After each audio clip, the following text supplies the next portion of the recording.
All right, we left off in the state of consciousness, which is much akin to the philosopher. It's the consciousness of ideas, of knowledge, of conceptions. And the reason for this is that in this state of consciousness, it still appears that the mind is king, essentially. That an idea is the most powerful force in the universe. So for a being at this point to go beyond this state of consciousness, the idea has to become more than the idea. The idea has to become experience. And this initiates it is the most difficult ordeal to this point, which this ordeal essentially combines a series of confrontations between fears of death, fears of humiliation, fears of evil, fears of duality, and combines these experiences into a total regeneration and a rebirth of the individual. And this is usually through a series of putrefaction, of rot, where the state of this philosopher has become so stagnant and has rotted so deeply that for new life to take place, this serpent really must shed its old skin and completely reinvent itself and completely step into a new state. Now, the next state of consciousness from this fourth dimensional consciousness, which views the wheel of samsara as this prison of cyclical experience, perhaps even from lifetime to lifetime to lifetime, which you can't escape from because you just reincarnate and continue. And so this transformation that takes place isn't so much a transformation by changing things in the physical world, although this will happen as a result of the shift in consciousness. But what happens is a shift in perspective. And the shift in perspective comes in this realization of the higher power, of the heaven realms, of God, essentially. The being shifts their perception away from the wheel of samsara and to a state in which they can very accurately view the cycles and the sphere of space-time. See, time is not linear, time is spherical, which means that all events exist simultaneously right now in this moment. However, it's the point of your awareness and where it's concentrated which makes this specific timeline real. And in this sixth-dimensional state of consciousness that this person steps into, they are now able to view the entire spherical space-time from the perspective of a god, essentially. They can see their birth, they can see their childhood, they can see, their old age, they can see their death, they can see their old lives, they can watch all the events unfolding from a perspective that's essentially detached from it. And from this state of consciousness, you come into a direct alignment with Source, in which you feel the entirety of the universal flow coming directly through you. This state is usually what's considered to be the state of enlightenment by most people, especially with those who are religious. This is essentially the end goal of Mormons, or the end goal of Buddhists, or this state of celestial glory, of stepping outside of this wheel of creation and being able to just experience the universe in its fullness and beauty, whose mantra is, I recognize the manifestation, its mantra is, in all things great and small, I see the beauty of the divine perfection, right? And this is that state where that's how everything appears. It's like William Blake said, when the doors of perception are cleared, you see everything as it actually is, which is infinite. And this individual who has gone beyond this state and has shed that old skin and stepped into this higher perspective has now come into contact directly with the universal source, and they don't feel it so much as separate from them, but as a part of them.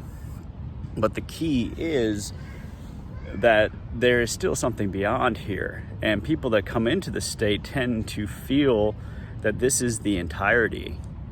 A lot of people who have utilized psychedelic drugs have come into this state. It's a very natural state to flow into when using LSD.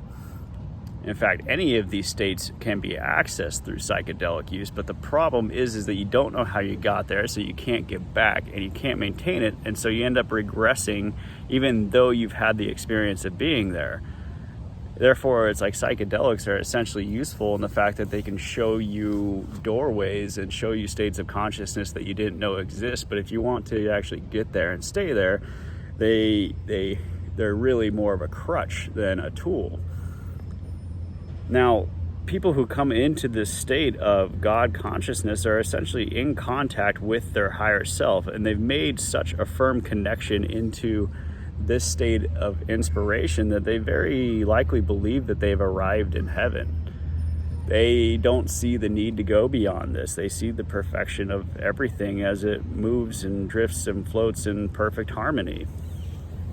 But there's a paradox that exists in this state of consciousness as well, and that paradox is the fact that you do exist here on Earth in this physical body. You have a third dimensional form, regardless of the fact that you've acquired a fifth dimensional consciousness, a consciousness that is set away, right, from the fourth dimension of space and time, and a consciousness in the fifth that then views that entire will, like the apex of a pyramid or a cone looking down at the wheel turning below it.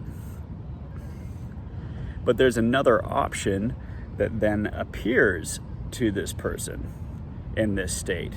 And it's interesting because the other people and other individuals that they meet in this state, and it's very often that you will meet many kindred spirits here, that, a lot of time it's, ashrams and, a lot of devotees of gurus and different people that find themselves in this, blissful state of consciousness that exists with this detachment. But the next step of this is to actually create the extreme polarity from the perspective of where you are, and utilizing your point of perspective as beyond space and time, being able to see your past lives, being able to see the whole play taking place before you, like an audience watching a play going on stage, right? That's a very, very good analogy of the state of consciousness, is being the audience watching the play. But the next state of consciousness is very different. It's the realization that samsara is a play, and you don't have to participate in samsara. However, you are free to participate in it, and the fact that you do exist as a third dimensional being and body is a deep indicator that that is your path. So if any of you have ever seen the film Birdman, then that is a good example of this next state of consciousness. You become not only an actor in the play again, but you're also the director of this play. Because of this fifth dimensional state of consciousness that you have, which is detached from the play of samsara, you're still allowed to go backstage. You're still allowed to exist in that endless bliss of the universal harmony. However, you are moving out of direct alignment with that source to become a participant once again in life. This is a sixth dimensional consciousness. And this is a higher state of consciousness than just existing in that sort of blissed out being state, is being an active participator and an active creator in your world. Now, this is the state in which the Merkaba field will actually play a really integral role. And it is beginning to form and to actually manifest as a real force in your life here. And the reason for this is a transition that's coming that's a couple states away. And so this state of consciousness in which is the director state of directing your own play while you're acting in it is preparatory for what's to come.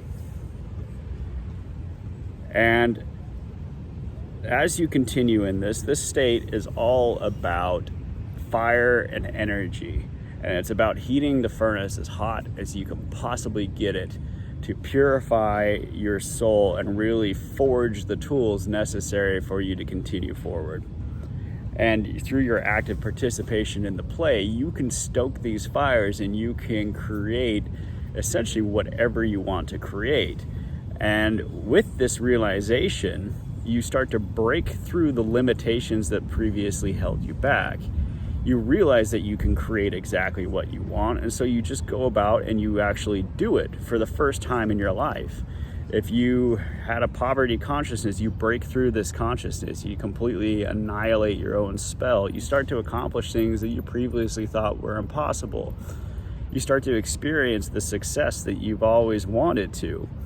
In fact, in most cases, people from this state of consciousness create exactly the dream life that they thought they wanted.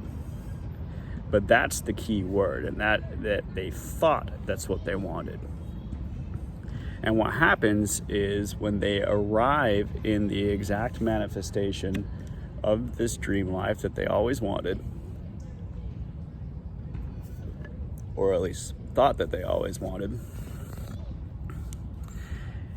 when they've come into this state of freedom, they realize that this wasn't what their soul really wanted. It was just what they thought they could do because of the limitations that they previously held. However, they now have proof that they are the creator of their reality.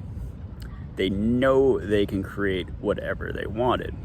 And they've created a scenario that's essentially 99.9% accurate of everything that they've ever wanted. But the problem is that 0.1% isn't there, and it sticks into their mind like this crazy thorn.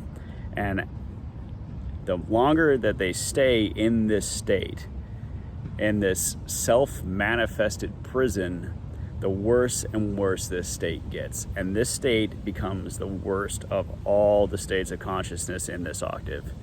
It is absolutely brutal, because you do not have the outward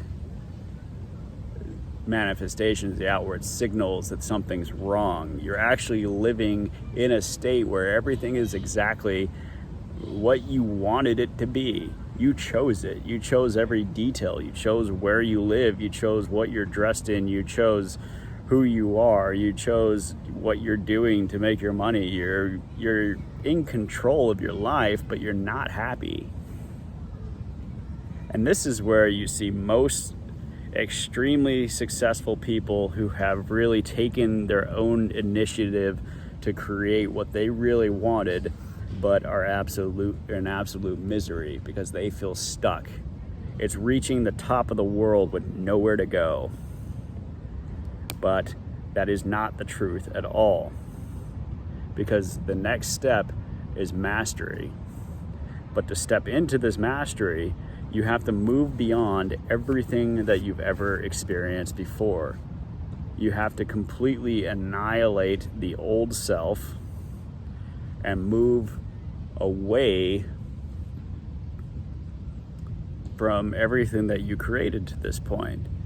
And this is the movement from it's a 7th dimensional consciousness at this point into an 8th dimensional consciousness. And the passageway through this is through a black hole. Now, this black hole, like all black holes, is a singularity. Once the consciousness enters into this black hole, there's no going back. And like all singularities, that if, say, like a universe were to enter into a black hole, space and time is essentially erased in this passageway. And because of this, because space and time is erased, it's not that you don't exist anymore, it's that you never even existed at all. And because of this passage through this black hole, it's required that you are able to anchor yourself into that sixth dimensional consciousness, that you can pass beyond this abyss into the eighth dimensional consciousness, which is an identification with the entirety of the collective torus field that creates this reality. Now, in order to do that, you have to release everything in you. Every single drop of you has to be surrendered. If you withhold any part of you, what happens is that part manifests itself in 100-fold from within this absolute perfect creative space in this black hole, and it fills your entire holographic reality with this nightmare scenario. And so the only way through is to be absolutely sure that you've surrendered every bit of you to the divine and to the divine process. You've surrendered it to your spiritual journey, not knowing where it's going. You only know that you can create your reality and that you are essentially in charge of your own destiny. That's what you've learned to this point. You've proven that through your life. And so this passageway is where very few venture. And on the other side of this abyss is the sphere of mastery, which exists as the inverse of all the states of consciousness to this point. If you take every state of consciousness I've explained up to this point and you combine them together and invert them back inside out, that is exactly the representation of this next state of consciousness. This is the eighth dimensional torus field that wraps around the entirety of our reality. All of the reality. And so to pass through it, you have to let go of any personal identification, and you have to step into a state of being one with the entirety of the universe, every single aspect. And this is quite the experience, because how you experience this in the third dimensional reality is that you will experience every single thing that every single person is experiencing. If you walk by somebody on the street, their whole life, every single thing that they've experienced, all their emotional trauma, everything you will experience as part of your own body.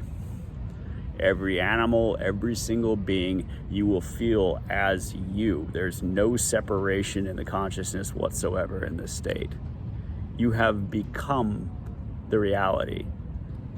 You're everything that exists in this space. Which brings you to the next state of consciousness, which is essentially going backwards through the womb to a higher state than even this. It's the concentrating of all of these expressed infinite possibilities back into that central point in this black hole. And as you concentrate and constrict all of the universal potential back into this state, and you concentrate it through a word, it combusts that entire energy into a force that you can utilize to carry yourself beyond the eighth dimensional torus vortex in which we all participate in, and into something that's entirely new. And in these states of consciousness, in these higher states of consciousness, are the only states in which you can create something entirely new.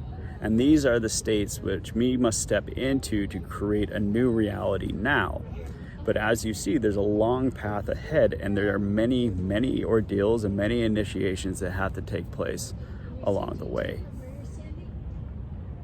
And so essentially the point of, the Academy of Magic Arts and Sciences is to guide you through this process that you can reintegrate with your true self in a way that you have complete access not only to space and time, not only to all the experiences that take place within our dimensional reality, but you have the ability to pierce beyond even that veil and reach into new experiences and into the entirely unprecedented, completely innovative field of pure awareness and possibility. Because that then is what we must take and concentrate into our experience here on Earth.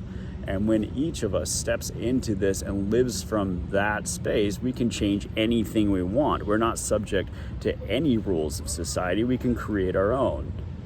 We're not subject to any physical laws even. We can create our own.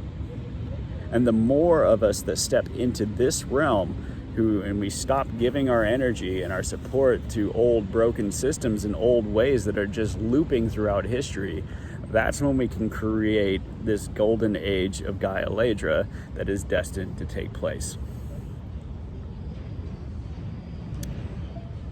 And so I have, well, once more, I'm going to emphasize, I have room for one more person right now. And this person is going to be the person that doesn't hesitate and jumps at it immediately, because that's what it's going to take to go all the way. Every one of these states of consciousness that can be experienced also has people that have experienced them and have regressed back. And every one of these states of consciousness has also become a prison for souls, for those who do not have the courage or the fortitude to press on beyond them. I'm here to give you the push. I'm here to kick you in the pants and make you go beyond where you are. The only place that you're destined for is the unknown. The only place that you're destined for is the labyrinth, for the abyss, to go beyond and to reintegrate with the true nature of yourself. And that's the entirety of my message at all times. So anyway, I hope that this was instructive and helpful for you. And I'll talk to you again sometime soon.